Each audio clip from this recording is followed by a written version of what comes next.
Como sabem, segue-se agora a intervenção do professor Manuel Henrique Santana Castilho.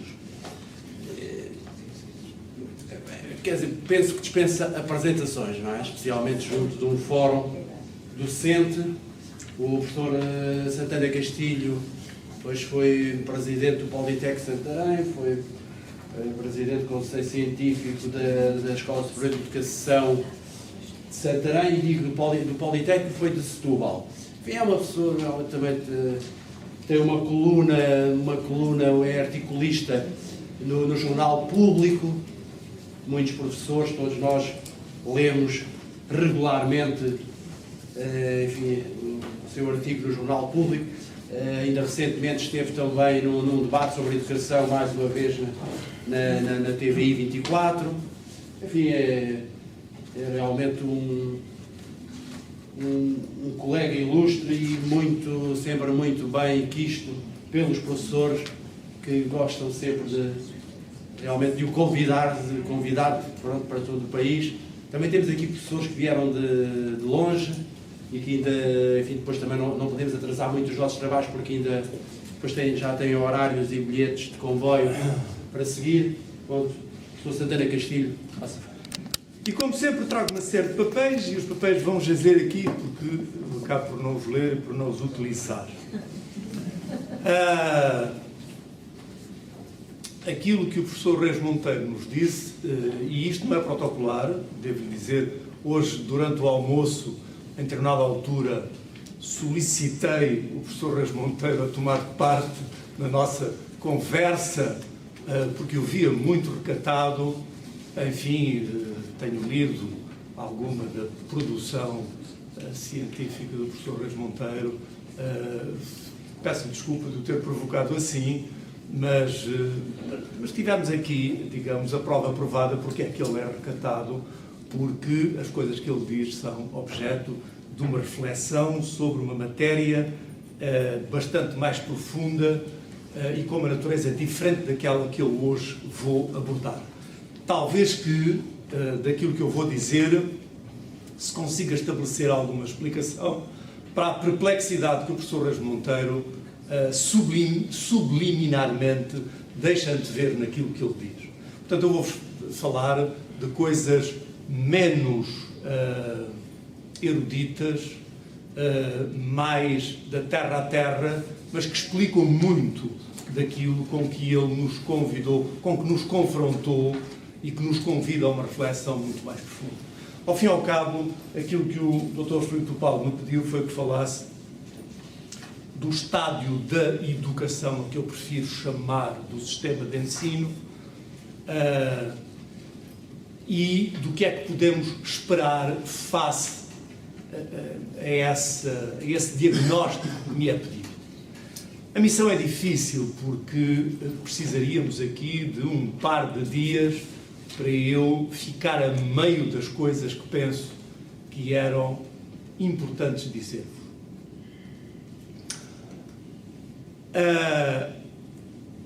Fundamentalmente, eu penso que o problema do sistema de ensino, não do sistema de educação, porque para mim educação é tudo aquilo que se acrescenta à simples natureza humana e que eu confundo com o conceito de cultura, e penso que não deve ser gerido por nenhum governo, por nenhum Estado, até uma determinada altura pelos pais, a partir de uma altura em que os nossos filhos, que nunca são nossos, são seres com identidade própria e são donos deles próprios, a partir da altura em que eles começam a ter o uso da razão e saem, nós temos a dolorosa convicção de que eles não são nossos. E eles começam a ser os diretores do seu processo educacional, que é uma coisa que vai acontecendo e que não é pautado por mecanismos deontológicos nem éticos, e que soma aquilo que é a contribuição do ensino como atividade organizada. Ensinar vem do étimo latino insignare, marcar, passa a redundância, com uma marca. Portanto, é uma atividade direcionada, concebida por uma sociedade orientada. educar é uma coisa para a qual isto contribui, mas muito mais complexa e com uma grande parte não programada. Quando a criança mete os dedos na ficha elétrica e se queima, os pais não queriam que ela ficasse com os dedinhos chamuscados. Quando a criança vê o filme mais abjeto, pornográfico, certamente que os pais e os educadores sexuais não queriam que aos 7 anos a criança visse aquele filme, mas a verdade é que o viu e está visto, e aquilo vai ter um contributo para o seu processo educacional, tal como aquele famigerado técnico informático alemão, que aqui há uns anos, quando convidou cidadãos a comparecerem ao castelo dele para participarem de um ritual não era de autorregulação, era de autoemulação, obteve 400 voluntários e a função foi interrompida pela chegada da polícia, porque estava a ser transmitida via net, na altura em que o pênis tinha sido cortado e estavam os dois, o sujeito que estava quase a morrer e acabou por morrer, e o técnico de informática a grelhar o pênis para comer. Desculpem, mas se perguntar se isto contribuiu para o processo educacional daqueles dois cidadãos, é evidente que o politicamente correto é dizer credo, não. Eu direi, e desculpem a provocação, que credo sim, porque embora eticamente, moralmente, isto seja aberrante e não seja propriamente a minha via, a verdade é que eu nunca comi pênis humano e aquele sujeito não comeu porque a polícia apareceu. E o que é mais dramático é que o ordenamento jurídico da Alemanha não previa aquele crime. E foi um problema jurídico curioso que se colocou para saber como é que a justiça resolvia aquilo, até porque estava provado à saciedade que aquele homem tinha ido voluntariamente ser imolado pelo outro. Desculpem começar por aqui. Educação é uma coisa, sistema de ensino é outro. E o problema que se põe atualmente a este país é olharmos para o que politicamente informa o sistema educativo e o que politicamente, num quadro de outras variáveis, das quais, obviamente, são muito mais dignas e, de um ponto de vista de uma visão personalística da educação, são muito mais relevantes aquelas que o professor Reis Monteiro aqui abordou, mas que, eventualmente, e essa é a minha análise, não são aquelas que vão ser preponderantes na definição do que é que vai acontecer à escola pública neste país proximamente. E é dessas que eu quero deixar-vos aqui, confrontar-vos aqui com alguns apontamentos que animem algum debate que depois se vai seguir. Nós, primeira afirmação minha, o problema da educação, não sendo o problema mais nobre, é essencialmente um problema político, um problema de definição de políticas de educação. E estas estão inexoravelmente marcadas por um outro problema que não é um problema económico, também é um problema económico, mas é, antes de ser um problema económico, um problema financeiro, sendo na minha hierarquia a finança menos importante do que a economia. Mas, de qualquer maneira, nesta altura, quem manda e quem se prepara para mandar está, em minha análise, absolutamente ferrado pelo problema financeiro. Deixem-me recordar-vos alguns números que me parecem importantes. Nós saímos de uma coisa a que os economistas, o nosso Ministro da Educação fala de nós, pessoas que laboram e tentam investigar nas chamadas ciências da educação, fala disso chamando-lhe as ciências ocultas da educação. Se eu julgasse num tribunal pedagógico, esta designação, naturalmente, que seria uma atenuante para a condenação liminar com que eu o sancionaria, porque realmente um homem que fala das ciências de educação como as ciências ocultas não pode entender uma série de coisas que são vitais para quem, de facto, tenta perceber o que é uma criança que está à nossa frente a receber o ensino que a sociedade definiu que deve ser a bagagem inicial para a vida dele. Mas dizia eu que um dos problemas que nós temos é que a sociedade em que vivemos está hoje terrivelmente marcada com uma linguagem de economês, e essas ciências, para mim, não as considero ocultas de maneira nenhuma, mas a verdade é que estou para ver uma só análise projetiva no campo da economia que bata certo. E depois o facto de eu, relativamente à economia, ser um ilustre observador e, evidentemente, não ter formação nessa área, não me impede, tal como não me impede, eu que sou dono deste canastro, de discutir com o meu médico, felizmente não tenho, mas de vez em quando vou lá, o que é que eu acho que é melhor ou menos bom para o meu organismo, porque ele é meu. Aqui há uns tempos fui fazer um eletrocardiograma e o médico mandou-me fazer 25 flexões e eu disse, não, doutor, mande-me ali. Ele viu a minha idade e disse-me 25 flexões. Eu disse, não, mande-me ali para aquela passadeira que tem, ponha aquilo a 40 graus, eu quero que as minhas pulsações vão pelo menos aí às 170 e depois ponham lá as suas máquinas a ver como é que está o coração. E ele disse, mas Sr. Professor, mas o médico aqui quem é? É o senhor ou sou eu? E eu disse, não, o médico é o senhor, mas o dono do canastro sou eu. Quem vai pagar a fatura sou eu.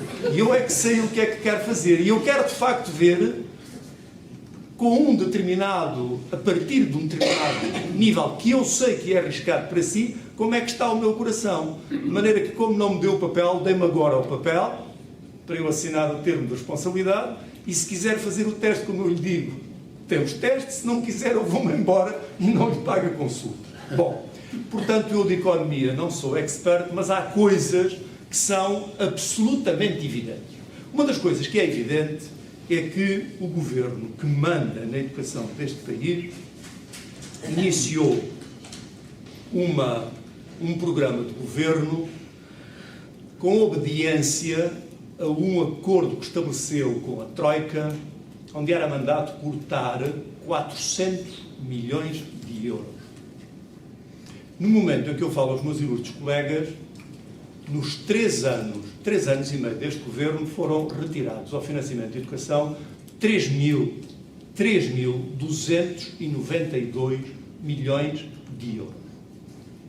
Num documento que ninguém lê, que é o relatório do Orçamento de Estado, tem 585 páginas, o de 2015, nesse documento, sob a epígrafe Operações da Dívida Pública, estão lá inscritos 92 mil, as centenas eu não tenho de cor. Os milhares são 92 mil milhões de euros. Se somarem as rubricas saúde, educação e segurança social, se somarem as três, encontram 29 mil e mais umas centenas de euros. Não preciso de nenhum economista para tirar uma conclusão da maneira como se gera uma sociedade organizada com este quadro orçamental. 90 e tal mil milhões serviço de dívida pública, menos de 30 mil milhões educação, saúde e segurança social. Mas não nos ficamos por aqui. Uma palavra curiosa do economês é ajustamento. Estamos todos bombardeados com o termo ajustamento.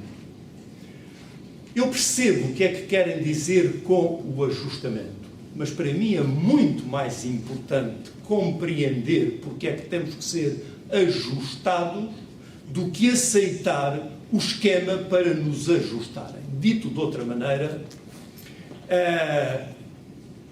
não é possível gerir uma sociedade deixando chegar a dívida pública, estou a sublinhar, já vão ver porquê, a 132% do PIB.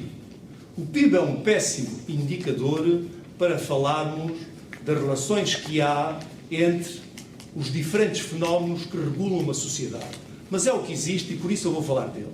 E dizem os homens do FMI e de todas as organizações que uma dívida de 132% do PIB é impagável. Não sou eu opositor deste governo. Quem diz isso, aqui há dias o economista chefe de um dos grandes organismos, julgo, do FMI, disse isto. E há por aí milhares de documentos onde isto é dito. 70% do PIB acende a luz vermelha. Eu tenho aqui algures a evolução da dívida pública de Portugal desde os idos tempos de 1960. E é claro percebermos quando é que ela começou a crescer. E começou a crescer não foi, embora ele tenha contribuído terrivelmente para isso, mas não só, obedecendo na parte mais gravosa do crescimento às diretivas da Europa, não foi no tempo do ex-ministro Sócrates que ela começou a crescer há muitíssimo mais tempo. E o principal responsável pelo crescimento deste débito tem um nome. Está nesta altura na Presidência da República de Portugal. E em duas legislaturas que foi Primeiro-Ministro, os dados estão aí e são, até o Ministro das Finanças do próprio tempo dele, corajosamente, embora mais tarde, quando já não estava sob a tutela dele, veio dizer: o pai do monstro público de que tu falas és tu. Porquê é que eu estou a dizer isto?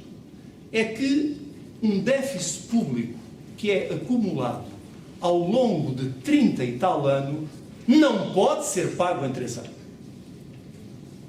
E a verdade é que isto que eu estou aqui a dizer, repetindo o que outros, muito mais conhecedores e conceituados do que eu, dizem e obrigatoriamente vão continuar a dizer, isso verifica-se quando nós olhamos para os números, para os dados estatísticos.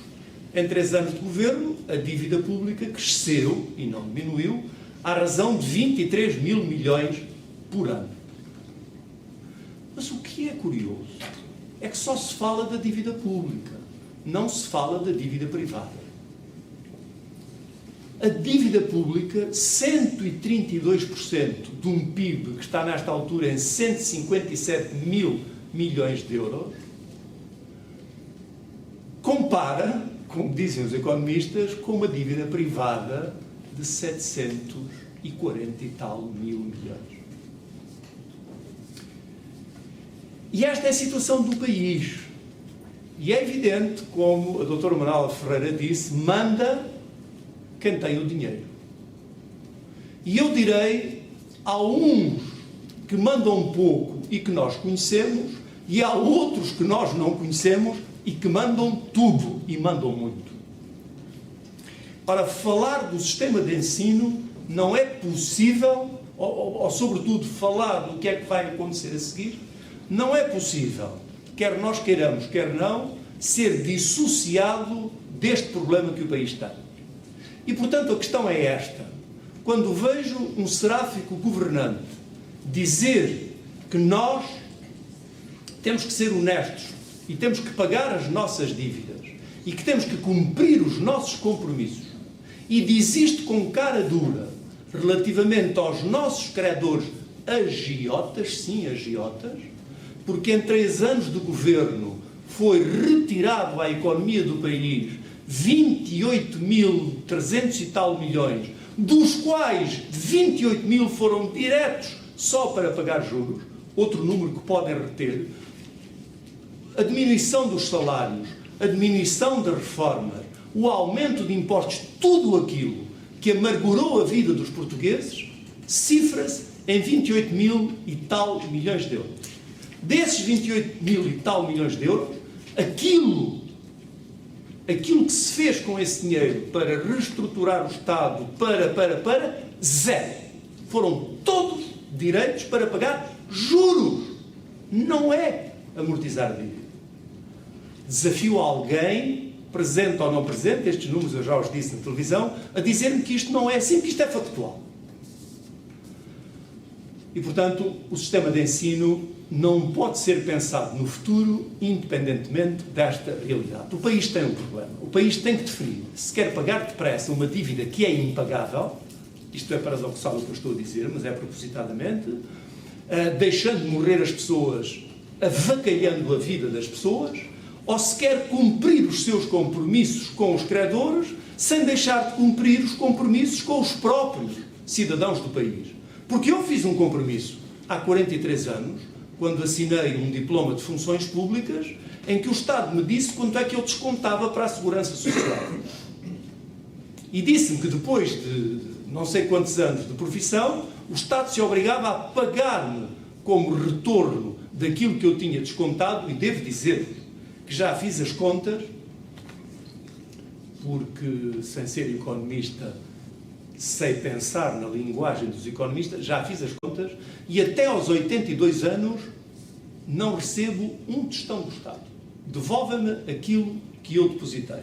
É evidente que essa história que vem por aí dizer de que a nossa segurança social assenta num sistema não sei quê contra um sistema não sei quantos, é uma total treta. Está cheia de mentiras terríveis. Terríveis. Designadamente a utilização que se tem feito e que se continua a fazer e que se propõe vir a fazer no futuro das reservas da segurança social. Recordo-vos, Manuel Ferreira Leite meteu lá a mão quando quis cumprir o déficit e criou receitas extraordinárias. Este governo meteu lá a mão com as PTs foram do anterior, com as reformas dos bancários. Portanto, aquilo é um poço onde se mete a mão. E mais ainda, enquanto que os privados toda a vida tiveram que descontar para a Segurança Social uma percentagem, 20 e tal % daquilo que pagavam aos seus funcionários, o Estado, que nunca descontou 20 e tal % relativamente àquilo a que era o meu salário, no final dos anos, quando era obrigado a pôr algum dinheiro do muito que roubou às reservas da Caixa Geral de Aposentações, dizia que aquilo era um esforço público. Desculpem este parêntese, mas é para sublinhar bem que, de facto, nós não podemos deixar de pensar na educação considerando a situação financeira do país, para não falar já na situação económica do país. E, sendo assim, deem as piruetas que derem o futuro do sistema público de ensino não me parece ser brilhante. É evidente que quando ouvi o professor Reis Monteiro, eu estava ali na minha cadeira a concordar, passe a incorreção desta expressão, a concordar com ele em 500%. Tivéssemos nós uma classe que fosse capaz de se afirmar como ele aqui nos referiu, e as coisas seriam substancialmente diferentes. Porque somos a classe mais numerosa, com uma formação, cultural, académica, mais elevada, e se de facto aquela matriz de profissionalismo de que o professor Reis Monteiro falou existisse, ai como as coisas seriam diferentes e como isto não era assim, mas não existe. Professor Reis Monteiro, eu peço desculpa, gosto muito de o ouvir, mas há outras coisas que o senhor não considerou e com a devida vénia lhe devo dizer, ao mesmo tempo que estava a pensar nisto, estava a pensar naquela cena macabra daqueles imigrantes forçados da Líbia que há pouco tempo se mataram uns aos outros no barco e que se espezinharam e antes de morrerem alguns afogados, morreram outros quantos às mãos dos próprios companheiros de infortúnio que tinham decidido com eles tentar uma vida melhor noutro sítio. É que aquele datado teórico destas coisas, o Maslow, ensinou-nos que na celebérrima pirâmide dele as necessidades fisiológicas básicas acabam por soterrar todas essas coisas. E se calhar, não sei, isto pode ser uma bestialidade o que eu vou dizer, se calhar o problema da classe, nesta altura, é um problema de subsistência. Nós temos 47 mil professores desempregados, temos 20% das nossas crianças vivendo abaixo do limiar da pobreza, temos fome nas nossas escolas, É evidente que também temos uma atitude reverencial por ausência de profissionalismo dos professores, que não sabe dizer não. Desculpem a minha vaidade, e foi isso também que me aqueceu a alma enquanto o ouvia. Durante a minha longa carreira de professor, tive 17 processos disciplinares. Porque muitas vezes eu dizia, mas essa lei eticamente é inaceitável, moralmente choca, de maneira que, e uma delas foi ao próprio Cavaco Silva. Se compulsarem as páginas dos jornais, está lá no Expresso, salvo erro, na primeira página, quando ele quis obrigar as escolas de formação de professores, quis obrigar e obrigou. Foi a única, a Escola Superior de Educação de Santarém, foi a única que não introduziu no seu plano de estudos a disciplina de moral católica. Recordam-se disso, certamente, a única. O Cifoco de Aveiro disse à mãe, todos disseram à mãe, a única que disse não, porque a lógica era a disciplina consta lá, depois é de frequência facultativa. E eu disse não. Eu sou o Presidente do Conselho Científico, aqui quem me diz o que é que está no nosso plano de estudos é o Conselho Científico. O Conselho Científico disse que não e é não. Se quiseres, manda-me embora. Tive processo disciplinar. Eu penso que é disto que o professor Reis Monteiro, desculpem a minha vaidade, mas já tenho idade para ter vaidade sobre isto e, sobretudo, são factos, não é conversa fiada. Portanto, este é um problema. Se eu soubesse resolver, eu resolvi. Eu não sei resolver, só o sei constatar. Fecho este primeiro capítulo com o que vos queria deixar e deixa-me agora 2 ou 3 flashes mais terrenos. Falei-vos aqui do Orçamento de Estado, 585 páginas. Deixem-me agora falar-vos de uma coisa que toda a gente depreciou. Guião para a Reforma do Estado. Foi apresentado pelo Vice-Ministro Paulo Portas, em corpo 16, a 6 espaços, e a nossa imprensa glosou a circunstância de aquilo ter um espaçamento enorme e uma grafia avantajada e não leu, provavelmente, o documento. Não levem mal, mas eu presumo que a esmagadora maioria dos professores nesta sala também não leram o guião para a Reforma do Estado. E se tivessem lido o guião para a Reforma do Estado, teriam percebido que está lá, não gosto da palavra, mas agora vem, está lá plasmada a política deste governo. E a política deste governo, a minha análise, é criar uma escola pública mínima para os pobres e uma escola privada máxima para os ricos, paga com os impostos de todos nós. Abandono-me aqui ao vosso critério, crucifica-me a seguir com as perguntas, façam-nas todas. Não vou dizer muito mais do que isto, vou dar-vos alguns fundamentos, só alguns, para falar disto. Primeiro, o memorando, o tal que mandava cortar 400 milhões e que hoje tem 3.000 e tal, 392, se a memória não me falha, cortados, dizia lá claramente diminuir o financiamento ao ensino privado em Portugal. Não diminuiu, aumentou.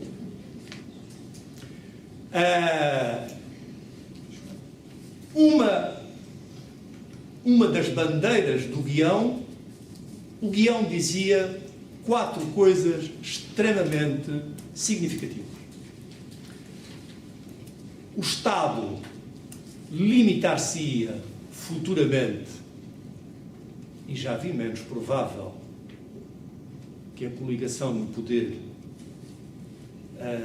perdesse as eleições próximas, já vi isso menos provável, e portanto, se as ganhar, e se me convidar para estar aqui daqui a algum tempo, veremos se estou a ser profeta ou não. Não estou só a ler o que eles disseram.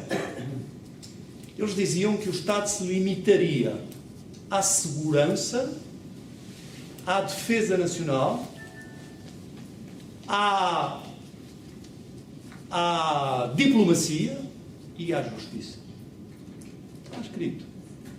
A educação deixaria de ser uma responsabilidade do Estado, a saúde deixaria de ser uma responsabilidade do Estado e a segurança social também não está lá dita. Quando Paulo Portas explica o que é que pensa para a educação, também lá está dito claramente. Instituição do cheque-ensino, Orçamento Geral do Estado tem lá 14 milhões de reserva. Isto agora está de fininho, mas a tentativa foi feita. Aliás, logo em 2011, ele disse num programa de televisão, na RTP, ele disse que o cheque de ensino, vejam a nuance, a construção frásica. O cheque de ensino será implementado em Portugal, afirmativo, depois de estudarmos as experiências estrangeiras. Aliás, toda a produção científica que há sobre este problema da importação e exportação das políticas acaba por ser um denominador comum ao reconhecimento de que as políticas transitam de países economicamente mais poderosos para países economicamente menos poderosos, sobretudo em situações em que os menos poderosos estão na mão de baixo. Leia-se sujeitos a planos de ajustamento. E, portanto, dizia eu, está lá escrito, a implementação do cheque-ensino, criação das escolas independentes, e ele explica, para quem não entenda, o que são escolas independentes. São escolas geridas por entidades privadas, que podem ser associações de professores e o que quiserem, mas entidades privadas. E explica mais, e diz mais, mostram os rankings que as escolas privadas respondem bem e que as escolas públicas respondem mal. Aquelas que respondem mal vão ser entregues à gestão privada. E 2 dias depois, o patrão da Associação dos Estabelecimentos de Ensino Privado foi entrevistado num jornal de referência, foi questionado sobre isto, se estavam preparados, e ele respondeu, sim, obviamente que estamos preparados. E eu pensei, claro, deve ter sido tu que disseste o que é que ele tinha que escrever no guião. O problema, o que temos que discutir com o Governo é o preço. Está dito, eu posso mandar-vos isto a quem me pedir, isto que estou aqui a citar. E o que é que dizia mais? Ampliação dos contratos de associação. Está aqui todo um programa claríssimo. Curiosamente, no dia em que este guião foi apresentado, no mosteiro de Alcobaça, não sei se foram à procura da égide protetora dos monges de Cister, mas foi para lá que eles foram todos, recordam-se disso. Nesse mesmo dia, por ironia do destino, a imprensa internacional, com destaque maior para a revista The Economist, portanto não estou aqui a falar de uma publicação científica das ocultas ciências da educação, não, estou a falar da Catedral da Economia. The Economist trazia uma peça enorme sobre as escolas independentes deste mundo. E começava por narrar a questão da Suécia. A Suécia, que tem sido modelo para estas escolas independentes dos ideólogos destas políticas, A Suécia, que começou estas experiências há 20 anos, curiosamente, naquela altura, o ministro tinha dito que acabou a festa. Volta tudo à gestão estatal, e a nossa experiência não funcionou. Nós não tínhamos clivagens sociais na Suécia e hoje temos. Aquilo que pagamos hoje, o custo médio do ensino na Suécia, é superior ao que pagávamos antes da experiência, e o pior de tudo, não se recordam, eu estudei no período da minha vida na Suécia, conheço bem o sítio onde estava, havia um supermercado, é mesmo, há um sítio em Estocolmo onde estavam instalados, ao longo daquela estrutura toda empresarial, uma série de colégios privados. Nesse ano, os sujeitos faliram, não tinham proteção que tem o GPS, o grupo GPS das Caldas da Rainha, faliram todos e uns milhares de alunos suecos não tinham escola. E o ministro sueco disse esta coisa, acabou-se a festa. Hoje ao almoço tive o prazer de conversar ali com o nosso colega inspetor. Agora vou-lhe falar de uma outra coisa, não sei se ele tem conhecimento disto. Em Inglaterra, ou melhor, no Reino Unido, houve um fenómeno curioso. Em 1976, era primeiro-ministro o Sr. James Callaghan, houve um grande debate, the Great Debate, e o homem dizia coisas que eu ouvi o Passos Coelho dizer 40 e tal anos depois, que os professores eram uns malandros, que as escolas tinham que ser geridas de outra maneira, etc, etc, etc. Aquele discurso da salsicha educativa, se ele tivesse lido as declarações do James Callaghan, ele teria sido mais erudito, mas o sentido era o mesmo. Bom, a inspeção do Reino Unido, recentemente, tem estado a fechar uma série de escolas que foram... Não há inspeção no Reino Unido. Há inspeção no Reino Unido? Peço desculpa. Não, há inspeção inglesa, galesa, esquecida. Não. Há uma instituição, e eu posso lhe mandar os documentos, sabemos que eles tenham o nome... Tenham o nome, eu tenho isso. Não lhe sei agora dizer, citando o nome da instituição, mas... E não é do Reino Unido? Não. É da Grã-Bretanha? É a inglesa, galesa, esquecida. Ok. Então, posso garantir. Correção, muito obrigado. Estive em reuniões internacionais com ela. Mas, de qualquer maneira, estão nesta altura a fechar uma série de escolas privadas porque a inspeção, a partir do ataque à estação de Vitória, onde um dos bombistas era professor numa das escolas independentes, isso suscitou uma atividade particular inspectiva e começaram a descobrir uma coisa que está nesse relatório, é que os súbditos de Sua Majestade financiam atualmente 2.000 madraças existentes no Reino Unido. E quando foram ver os programas pedagógicos daquelas escolas, descobriram coisas aberrantes. Homofobia, xenofobia, rejeição de ingleses que não tinham caráter religiosos muçulmanos. Bom, aquilo entrou em pânico. E no Reino Unido, nesta altura, estão a fechar escolas privadas. Não estou aqui com nenhum libelo contra o nosso ensino privado.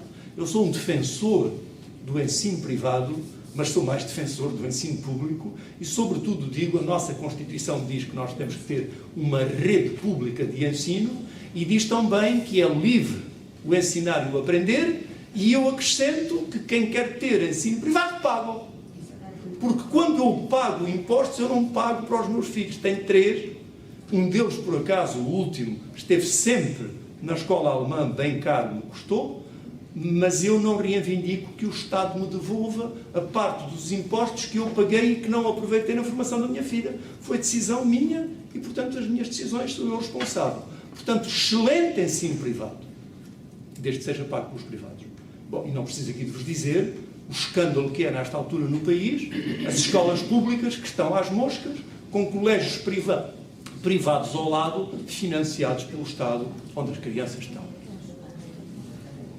E num outro sítio também, que é os Estados Unidos, onde, no tempo de Reagan, em 1983, também houve aquele relatório famosíssimo, A Nation at Risk, hoje,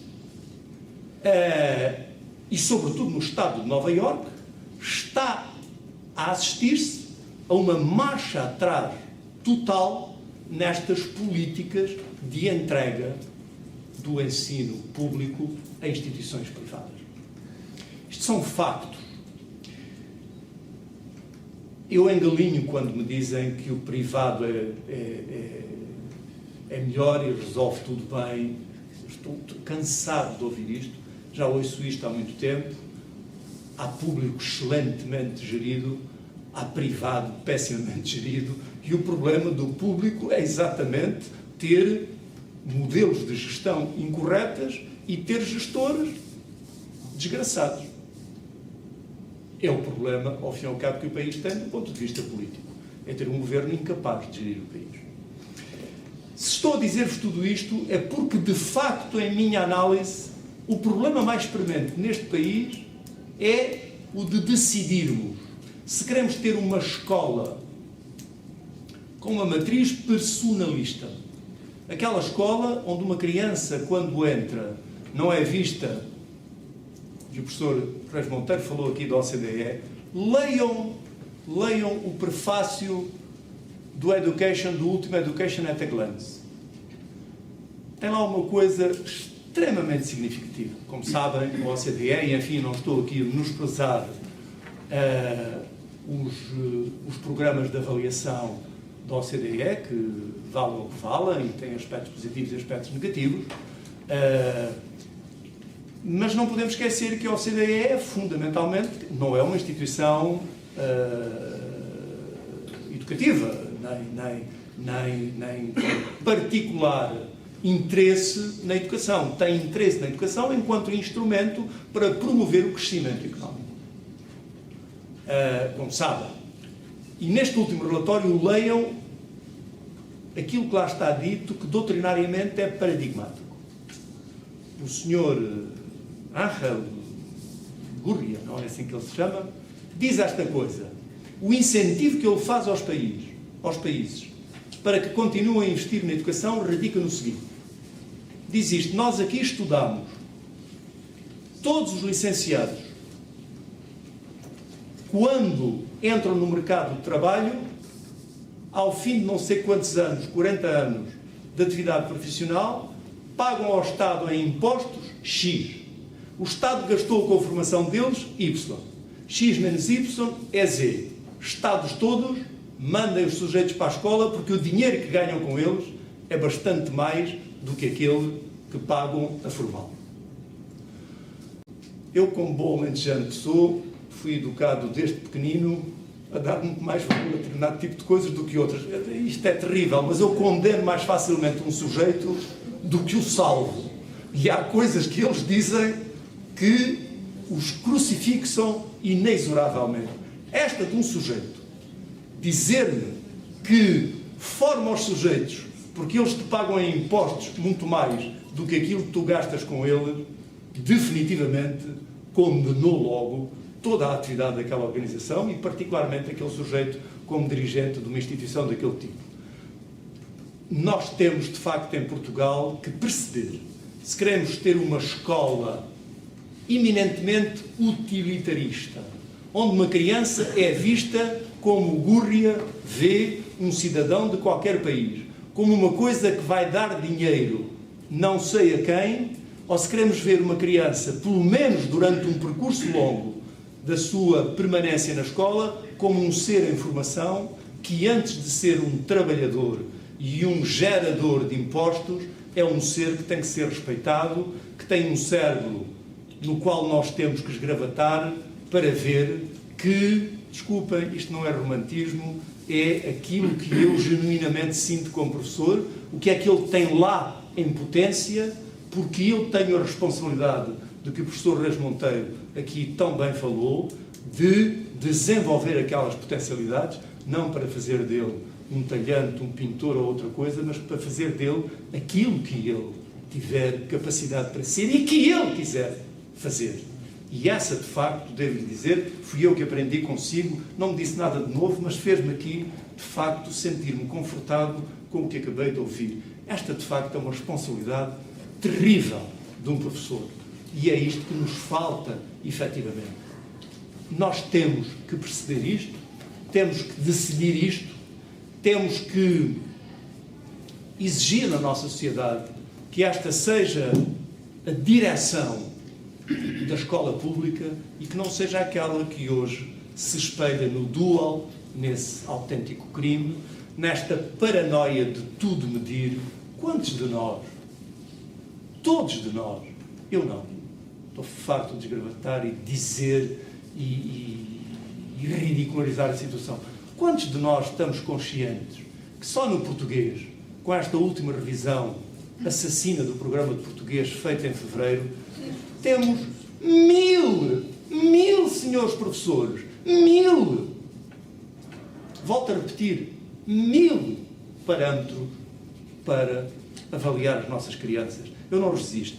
Destes papéis todos, há um, e vou já terminar, Dr. Filipe do Paulo, há um que eu trouxe aqui, eu não resisto, conhecem isto, mas desculpem, deixem-me.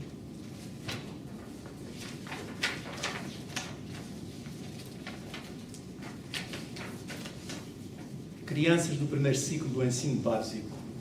Ler pelo menos 45 de 60 pseudopalavras. Para quem não saiba o que é isto, sequências de letras que não têm significado, mas que poderiam ser palavras em português, monossilábicas, dissilábicas e trissilábicas, em 4 sessões de 15 pseudopalavras cada. Conhecia isto, professora Monteiro? Então, ao menos, já disse alguma coisa ou outra. Ler corretamente por minuto, no mínimo 40 palavras, de uma lista de palavras, de um texto, apresentadas quase aleatoriamente. Isto está assinado por um homem que é doutor em estatística, que tem uma licenciatura de economia e que fala das ciências ocultas da educação e que se celebrizou pela... A terminologia não é dele, é de Marçal Grilo, pelo Eduquês, com aquele livro indigente que ele escreveu, mas que o tornou célebre. Escrever corretamente mais de metade de uma lista de 60 pseudopalavras monossilábicas, dissilábicas, trissilábicas. Transcrever um texto curto apresentado em letra de imprensa, em escrita cursiva legível, de maneira fluente, ou pelo menos sílaba a sílaba, respeitando acentos e espaços entre as palavras. Estes são 3 ou 4 objetivos de uma lista de 380. Em fevereiro passaram a 1000. E nós todos aceitamos isto. E nós todos não fazemos nada. Bom, e se eu vos ler os de matemática? E se vos ler os, sei lá, por exemplo... Educação visual. Distinguir características dos vários materiais riscadores. Reconhecer as características dos diversos suportes. Desculpem, eu escrevo no público há 14 anos. Mas não sou editor do inimigo público. E isto que estou a dizer aqui é tirado do Diário da República. Está assinado pelo Ministro da Educação. Reconhecer as características dos diversos suportes, papel cavalinho, papel vegetal e papel diverso. Falta um papel selado.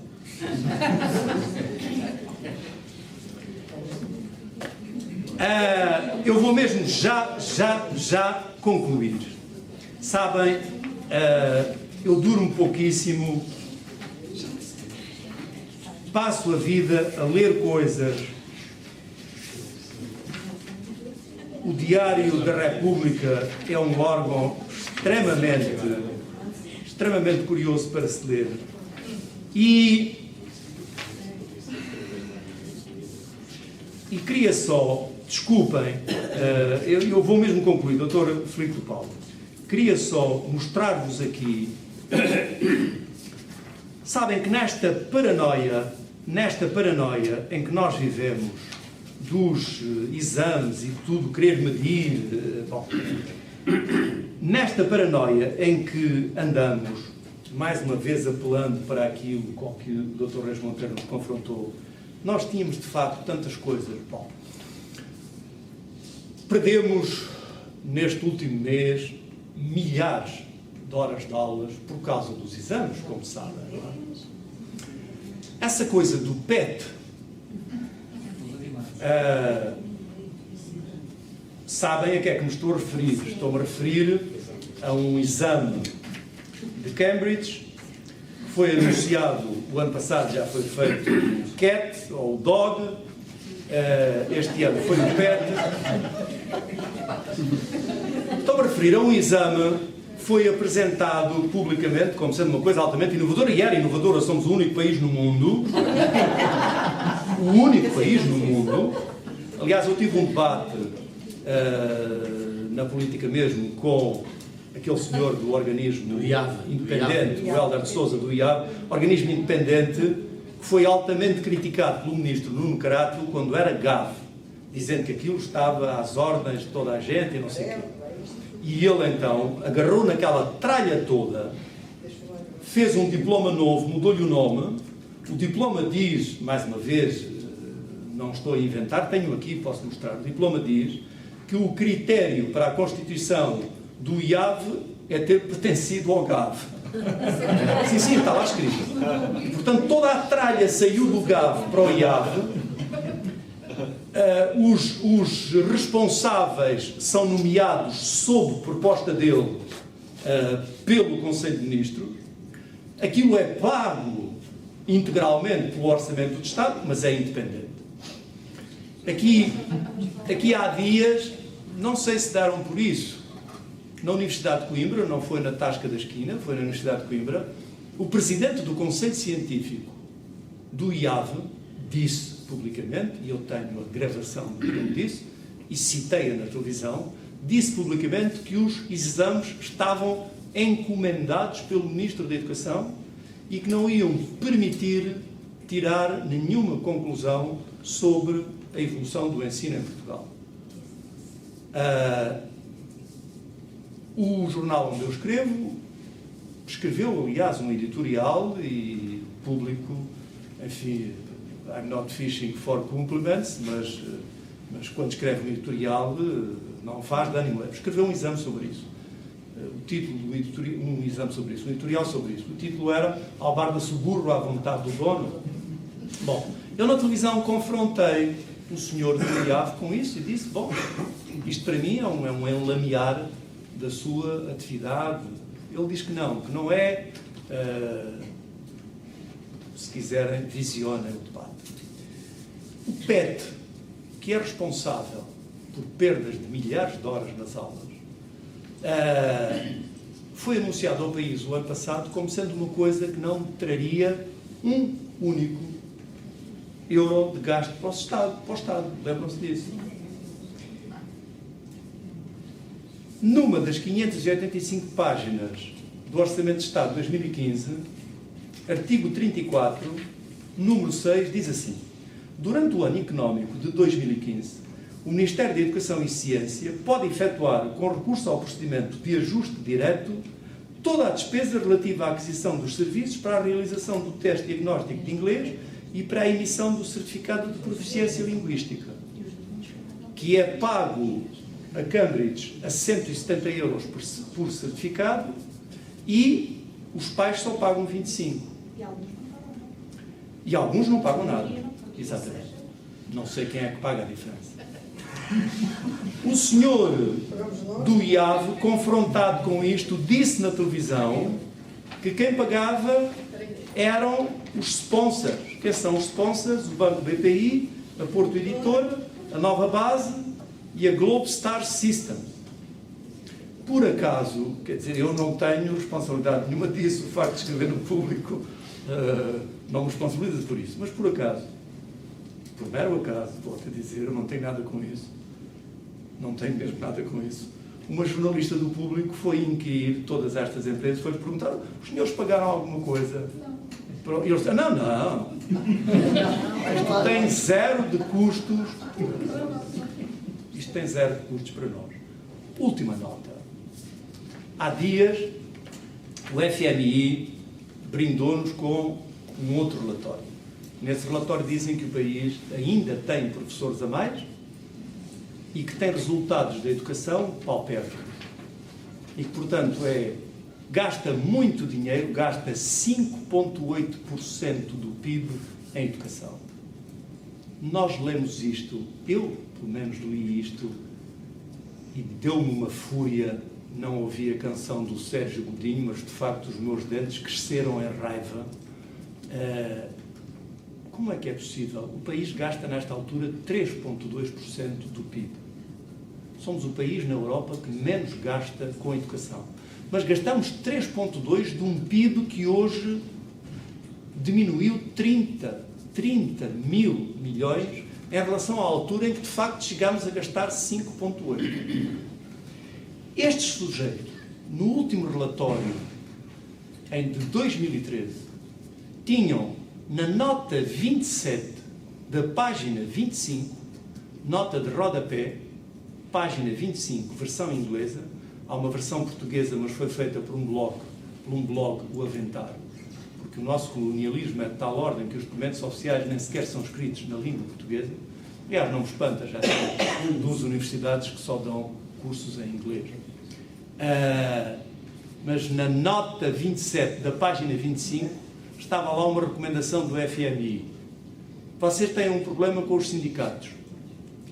Protestam muito, não vão conseguir reduzir os professores todos, que faz falta reduzir. A nossa sugestão é que criem online um exame, sujeitem os professores a esse exame online e aí têm um pretexto para os despedir sem problema. Se quiserem, eu mando-vos o documento. Nós não nos damos conta destas coisas. Tem aqui a gênese da PAC. Não foi online, mas isto está escrito pelo FMI. Por acaso, um dos sujeitos que escreveu isto, um dos relatores do documento, era um técnico espanhol que, dias depois, foi acusado pela própria organização de vender artigos científicos feitos por ele sobre as mais diversas matérias, assinados pela mulher à própria organização, a 3.800 euros cada um. Era bom que os professores se dessem conta disto, que de facto seguissem este incentivo do Dr. Reis Monteiro para perceberem que por trás de tudo isto, de facto, há uma obrigação deontológica, ética, de responder perante os nossos cidadãos por estes atropelos, por esta canalhice que domina hoje a gestão política do nosso sistema de saúde. Muito obrigado.